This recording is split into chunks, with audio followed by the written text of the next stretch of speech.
Class का chemical reactions and equation का last part 5th part लेके आए हैं। इसी के साथ ये चैप्टर आपका कंप्लीट हो जाएगा। तो इस पार्ट में हमने इससे पहले हमने ऑक्सीडेशन रिडक्शन रिएक्शन के विषय में बताया था कि ऑक्सीडेशन क्या होता है। ऑक्सीडेशन हमने बताया था कि एडिशन ऑफ ऑक्सीजन और removal of hydrogen is called oxidation reaction.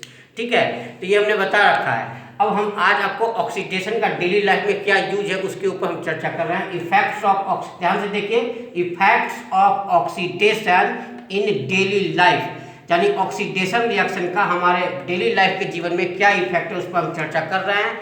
सबसे पहला इफेक्ट है कोरोजन। कोरोजन माने जंग लगना, रस्टिंग ऑफ आयरन। एक्चुअली होता क्या है, जब कोई मेटल को हम मॉइस्चर के इफेक्ट में, वाटर के इफेक्ट में, या फिर एयर में, या एसिड के इफेक्ट, एसिड के संपर्क में लाते हैं तो उसमें क्या होता है, रस्टिंग होना चालू हो जाता है। उसमें एक रिएक्शन होता है कि वह एयर से, मॉइस्चर से, वाटर से, एसिड से वह मेटल जो है रिएक्ट करता है और ऊपर एक ऑक्साइड फॉर्मेशन कर लेता है। इस प्रोसेस को हम कहते हैं कोरोजन। कोरोजन एक प्रोसेस है। क्या है, देखिए ध्यान से, कोरोजन क्या है, कोरोजन एक प्रोसेस है। When a metal is exposed to moisture, air, water, acid etc for some time a layer of oxide is formed. This process is called corrosion. कहता है कि जब कोई मेटल को हम एक्सपोज करते हैं, यानी रखते हैं मॉइस्चर के संपर्क में, एयर के संपर्क में, वाटर के संपर्क में, एसिड के संपर्क में, कुछ देर तक, कुछ समय तक, मतलब कुछ मंथ तक रखते हैं, तो उसमें क्या होता है, ऑक्साइड फॉर्मेशन होने लगता है। तो इस प्रोसेस को क्या कहा जाता है, कोरोजन कहा जाता है। इस प्रोसेस से क्या होता है, इस प्रोसेस के होने से क्या होता है, मेटल धीरे धीरे कमजोर होता जाता है। मेटल का ऊपरी लेयर रिएक्ट कर करके कमजोर होता जाता है और मेटल वीकर होता जाता है। तो जो मेटल वीकर हो जाता है उस मेटल को कहते हैं कोरोड। ठीक है, तो वही लिखा, after corrosion the metal is weaker, the weaker metal is said to be corrode.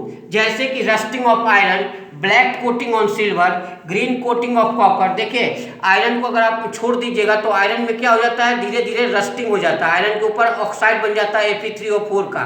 ठीक है, तो वो उससे क्या होता है, आयरन कमजोर हो जाता है। ठीक उसी प्रकार से सिल्वर, अगर सिल्वर को मॉइस्चर या एयर या वाटर के संपर्क में कुछ दिन तक रखिए तो धीरे धीरे क्या होगा, सिल्वर काला पड़ता जाएगा, काला रंग हो जाएगा।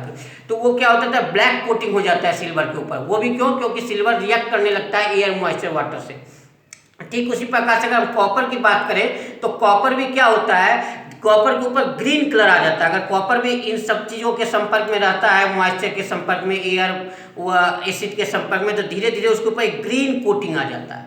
तो इस तरह से वो मेटल कमजोर हो जाता है। जो मेटल कम, तो इस प्रोसेस को कहते हैं कोरोजन। और जो मेटल बनता है कोराइड होने, कोरोजन होने के फलस्वरूप उसको कहते हैं कोराइड। अब इसका रिमेडी क्या है, अगर इससे आप बचाना चाहते हो मेटल को तो क्या करोगे, तो दो ही चीज कर सकते हो, या तो मेटल को पेंट कर दो या तो मेटल के ऊपर ग्रीस लगा दो। तो कोरोजन प्रोसेस उसका खत्म हो जाएगा, क्योंकि जब मेटल एयर के संपर्क में नहीं आएगा, मॉइस्चर के संपर्क में नहीं आएगा पेंटिंग करने से, तो उसका कोरोजन प्रोसेस रुक जाता है। तो रिमेडी यहाँ ध्यान से देखिए, रिमेडी में हमने क्या लिखा है, पेंटिंग एंड ग्रीसिंग। इसके थ्रू हम कोरोजन प्रोसेस को रोक सकते हैं। एक दूसरा टॉपिक है रेंसिडिटी। रेंसिडिटी क्या है, रेंसिडिटी बहुत इंपॉर्टेंट टॉपिक है, इसको थोड़ा ध्यान से देखिएगा, ये एग्जामिनेशन में पूछता भी है। रेंसिडिटी क्या है, होता क्या है कि फूड का जनरली ऑक्सीडेशन हो जाता है। जो हमारे खाने के सामान है, देखिएगा घरों में रोटी अगर छोड़ दिया जाए खुली तो कुछ देर बाद उसका फुफुंदी टाइप का ऊपर जम जाता है, व्हाइट का, तो वो एक्चुअली रोटी का ऑक्सीडेशन हो जाता है। ठीक है, यानी कहने का मतलब जब हम कोई फूड आइटम को एयर, मॉइस्चर के संपर्क में छोड़ देते हैं तो कुछ देर बाद, कुछ दिन बाद, एक आध 2 दिन बाद या 1 दिन बाद, 10 घंटे बाद क्या हो जाता है, उसके ऊपर उसका जो होता है वो फूड का ऑक्सीडेशन हो जाता है। और जब फूड का ऑक्सीडेशन हो जाएगा तो उसमें से एक स्मेल आएगा जो बेकार लगेगा, दूसरा उसका टेस्ट भी खराब हो जाएगा, ये बैड स्मेल, बैड टेस्ट आने लगता है। तो इसी को हम कहते हैं रेंसिडिटी। देखिए यहाँ लिखा भी है रेंसिडिटी में, it is the process in which the oxidation of food. Rancidity क्या है, वह प्रोसेस है जिसमें फूड का ऑक्सीडेशन हो जाता है। फूड ग्रुप में क्या हो सकता है, फैट या ऑयल्स हो सकते हैं। व्हेन एक्सपोज्ड टू एयर, जब हम किसी फूड को एयर के संपर्क में छोड़ देते हैं तो उस फूड का भी क्या हो जाता है, ऑक्सीडेशन हो जाता है। ऑक्सीडेशन होने के फलस्वरूप क्या होता है, after the rancidity to bad smell and bad taste of food, उस फूड से बैड टेस्ट आएगा, बैड स्मेल आने लगेगा, यानी खाने लायक नहीं रहेगा। इसका बहुत बड़ा एग्जाम्पल है, देखिए आप जितने भी पैकेट बंद चिप्स या फूड खरीदते हैं, जैसे मान लीजिए आप चिप्स का पैकेट खरीदते हैं तो देखते हैं चिप्स का पैकेट कितना कुरकुरा बना रहता है। पैकेट खोलिए कुरकुरा बना रहता है, भले चाहे वो 2 महीना बाद बिक रहा हो या 3 महीना बाद बिक रहा हो, लेकिन वो उसका कुरकुरापनता खत्म नहीं होता, वो बेहतरीन ही बना रहता है, क्योंकि उसका ऑक्सीडेशन नहीं होता। क्यों नहीं होता? जो मैन्युफैक्चर कंपनियां हैं चिप्स या फूड पैकेट जो बनाती है, वो क्या करती है, जब बनाने लगती है उस पर भरती है सामान, तो उसी में उसका ऑक्सीजन निकाल के उसमें नाइट्रोजन गैस डाल देती है, N2 गैस डाल देती है। N2 गैस डाल देने से क्या होता है, उस फूड का ऑक्सीडेशन रुक जाता है। तो उसके फलस्वरूप ही जब भी हम पैकेट खरीदते हैं बाजार से, उसको खोलते हैं तो हमको खाने में अच्छा लगता है, लेकिन वही पैकेट अब घर में कितना भी बढ़िया से करके रख दीजिए तो वह कुरकुरापन नहीं रहता है, क्योंकि वो ऑक्सीजन के संपर्क में आ जाता है, एयर के संपर्क में आ जाता है। तो रेंसिडिटी प्रोसेस से बचने के लिए ही मैन्युफैक्चरिंग कंपनियां जितने भी पैकेट बंद सामान बनाती है, सब में ऑक्सीजन गैस को हटाकर नाइट्रोजन गैस डालती है। तो याद रखिएगा, कभी के एग्जामिनेशन पूछता है कि चिप्स पैकेट कैसे हमेशा कुरकुरा बना रहता है, क्योंकि उसमें नाइट्रोजन गैस भर दिया जाता है ऑक्सीजन गैस को निकाल के। वही लिखा हुआ है यहाँ पर, देखिए नोट में, इसको याद कर लीजिएगा, बहुत इंपॉर्टेंट टॉपिक है। Chips and food packet फिल्स up with N2 gas. Oxygen gas को हटा के कौन सा गैस डाल दिया जाता है, N2 गैस उसमें डाल दिया जाता है, तभी उसकी जो है कुरकुरापनता या उसकी ताजगी बनी रहती है, क्योंकि उसका ऑक्सीडेशन नहीं होता है। ठीक है, क्लियर हो गया।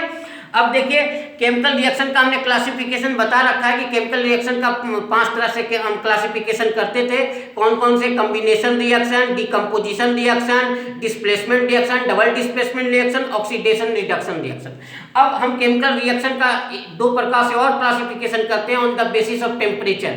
टेम्परेचर के आधार पर भी केमिकल रिएक्शन को 2 भागों में बांटा जाता है। एक को कहते हैं एक्सोथर्मिक रिएक्शन, एक को कहते हैं इंडोथर्मिक रिएक्शन। वही लिखा हुआ है कि केमिकल, ध्यान से देखिए, chemical reactions classify on the base of temperature.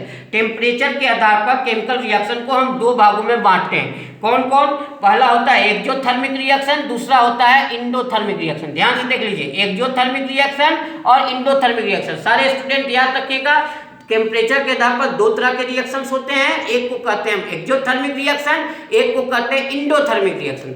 अब है सवाल कि एक्सोथर्मिक रिएक्शन क्या है दोस्तों? तो एक्सोथर्मिक रिएक्शन वैसा रिएक्शन जिस रिएक्शन में रिएक्शन होने के फलस्वरूप प्रोडक्ट के साथ हीट भी निकले, उसको हम क्या कहेंगे? एक्सोथर्मिक रिएक्शन कहेंगे। ठीक है, जैसे C+O2 को रिएक्ट कराइएगा तो CO2 बनेगा, प्लस साथ साथ हीट भी निकलेगा। मैंने कार्बन को अगर जलाएं ऑक्सीजन के संपर्क में तो कार्बन डाइऑक्साइड गैस तो बनता ही है दोस्तों, साथ साथ क्या होता है? हीट भी निकलता है। तो ये कैसा रिएक्शन है? एक्सोथर्मिक रिएक्शन है। देखिए यहाँ लिखा हुआ है exothermic reaction, the reaction in which heat is released with the formation of product is called exothermic reaction. कहता है वैसा रिएक्शन जिस रिएक्शन को होने के बाद प्रोडक्ट के साथ हीट भी निकले, वैसे रिएक्शन को हम क्या कहेंगे? Exothermic reaction. जैसे हमने एक एग्जांपल लिया CH4 मेथेन गैस का। CH4 कौन सा कंपाउंड है? मेथेन गैस है। इसको ऑक्सीजन के संपर्क में हमने जलाया तो क्या बना? CO2 गैस बना, प्लस 2H2O हीट निकला, वाटर निकला है गैसियस फॉर्म में, वेपर के फॉर्म में, प्लस हीट निकला है। ठीक है ना। तो यानी मेथेन को जब हम एयर के संपर्क में जलाते हैं तो कार्बन डाइऑक्साइड निकलता है, वेपर भी निकलता है, साथ साथ हीट निकलता है। तो चूंकि फॉर्मेशन ऑफ हीट भी है प्रोडक्ट के साथ, इसलिए ये कैसा रिएक्शन है? तो एक्सोथर्मिक रिएक्शन है। अब दूसरा टाइप है इंडोथर्मिक रिएक्शन। वैसा रिएक्शन जिस रिएक्शन को कराने के लिए हमें हीट की जरूरत है, यानी हमें एनर्जी की जरूरत है। जो रिएक्शन एनर्जी कंजम्पशन करने के बाद प्रोडक्ट बनाए, वैसे रिएक्शन को हम क्या कहते हैं? Endothermic reaction. यानी बिना हीट दिए, बिना एनर्जी दिए वो रिएक्शन नहीं कंप्लीट होता है। तो रिएक्टेंट में एनर्जी भी सप्लाई करते हैं, तो वैसे रिएक्शन को हम क्या कहते हैं? Endothermic reaction. वैसा रिएक्शन जो हीट के साथ संपर्क हो, यानी हीट एब्जॉर्ब करे और तब रिएक्शन कंप्लीट हो, उसको हम क्या कहेंगे? इंडोथर्मिक रिएक्शन कहेंगे। देखिए इसके विषय में बता रहे हैं, the reaction in which energy is required to complete the reaction is called endothermic reaction. करा वैसा रिएक्शन जो जिस रिएक्शन को कराने के लिए एनर्जी की आवश्यकता होती है, वैसे रिएक्शन को हम क्या कहते हैं? इंडोथर्मिक रिएक्शन कहते हैं। एनर्जी किस रूप में दीजिएगा रिएक्शन में? तो energy is given to the reaction, देखिए ध्यान से, energy is given to the reaction in the form of heat, light and electricity. कह रहा है रिएक्शन में एनर्जी आप हीट के रूप में भी दे सकते हैं, लाइट के रूप में भी दे सकते हैं, इलेक्ट्रिसिटी के रूप में भी दे सकते हैं, लेकिन आपको एनर्जी देना पड़ेगा रिएक्शन को, तभी जाके रिएक्शन कंप्लीट होगा। तो ऐसे रिएक्शन को क्या कहेंगे? Endothermic reaction. जैसे कैल्शियम कार्बोनेट को जब हम हीट दिए तो कैल्शियम ऑक्साइड बना plus CO2 carbon dioxide gas बना, तो ये किस तरह का रिएक्शन है? इंडोथर्मिक रिएक्शन है। अब इंडोथर्मिक रिएक्शन का जो बड़े स्केल पर अगर एग्जाम्पल देखना चाहते हो तो ध्यान रखना, जितने भी हमने डिकम्पोजिशन रिएक्शन बताया है सब के सब इंडोथर्मिक रिएक्शन है, ठीक है। जैसे वाटर को अगर हम इलेक्ट्रिसिटी करंट सप्लाई करें वाटर में तो वाटर टूट जाता है H2 गैस में, O2 गैस में, तो ये यहाँ पर इलेक्ट्रिसिटी जब सप्लाई किए वाटर में तभी ये H2O2 में टूटा, तो ये भी एक ऐसा रिएक्शन है, इंडोथर्मिक रिएक्शन है। और आपको मालूम है डिकम्पोजिशन रिएक्शन पे हमने बताया था कि 3 तरह से होता है आपका डिकम्पोजिशन रिएक्शन, थर्मल डिकम्पोजिशन है, इलेक्ट्रोलाइटिक डिकम्पोजिशन है और फोटोलाइसिस डिकम्पोजिशन। जितने भी डिकम्पोजिशन रिएक्शन है सब के सब इंडोथर्मिक रिएक्शन है, ठीक है। तो सभी स्टूडेंटों को याद हो जाना चाहिए कोरोजन क्या है, रेसिडिटी क्या है, एक्सोथर्मिक इंडोथर्मिक रिएक्शन क्या है। इसी के साथ आपका केमिकल रिएक्शन एंड इक्वेशन का पहला चैप्टर केमिस्ट्री का हम कंप्लीट कर चुके हैं। दूसरा चैप्टर हम एसिड बेस एंड साल्ट लेके आएंगे डिटेल में, कैसे एसिड बेस साल्ट का पहचान करते हैं, ठीक है। तो सभी लोग याद कर लीजिएगा, अगले क्लास में हम टेस्ट भी लेंगे, पूछेंगे भी, ठीक है। Thank you very much.